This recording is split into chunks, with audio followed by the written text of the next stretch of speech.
Now, I want to start off by adding my first product, then designing the store is going to be very easy. So if I click on products on the top, I can then, first of all, it gives us a bunch with that little sample store. I'm going to select all of these and I'm going to remove them. I can click on the three dots and I can delete those products. Delete. We don't need those. Now we can add our first product. Click on Add Product, choose the name of your product, create a description, or use AI to generate the description for you. And you can also choose the tone as you see right there. Let's go with Expert, and we're going to keep this one. Now we can upload media, which could be images, videos, or even 3D models. And we have these three images. The largest one is going to be the main image that's shown for your product. So I actually want this image to be first. I can just click and drag it over to rearrange these and make that one the main image. On the right side, you can organize your product if you want to have the vendor listed here or collections or tags. We can select a price down here. I'm going to go with $249.95 because, well, they just killed the penny, so I'm not going to go with 99 anymore.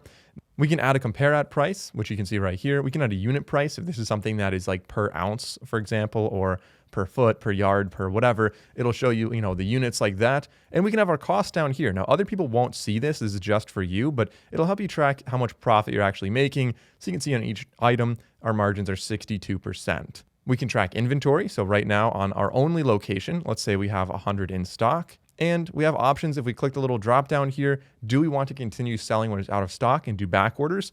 Let's say yes. Our shipping information is right here. So I'm going to say this is maybe 50 pounds. And if you're shipping internationally, you can select the country of origin. I'll scroll way down to United States. And you can add the HS code if you have one. Automatically, it pulled the color from the image that we have.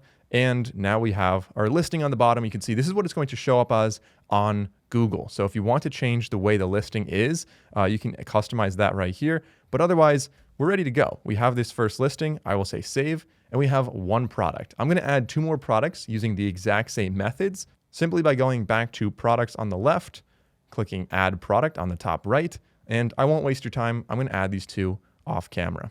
Now, for these mats that I'm selling, I have three different variants here, just different colors. And if we scroll down, you'll see variants is a box that pops up. So I can click on plus and I'm going to add variants in color. Now, right now it pops up with color. If you click on the plus, you think that would add more colors. That actually adds more variants. So sizes might be another one, but I really want to click on this and I can add other ones. I'm going to delete these first. So delete them. Actually, it won't let me delete that one. I have to add the next one. So we're going to say midnight blue. We're going to add midnight blue. The color, we can select an image for this if we want to have a specific one for midnight blue. I'm just going to use the same image for all of them, and I'll save this one. And now let's get rid of green, and we can add the other color. So sage is the next color. We're going to add sage. If you have the HTML color code, you can add that here, but sage is kind of like that. Again, we'll select an image. I'll say done, and I can save this one. And then finally, the third one is black. I could just select that. And I could say done. And below that, it'll show you the three variants. So we can add images for each of them. You can see like this image right here. Maybe sage is being used in this image. And we can add the black one right here.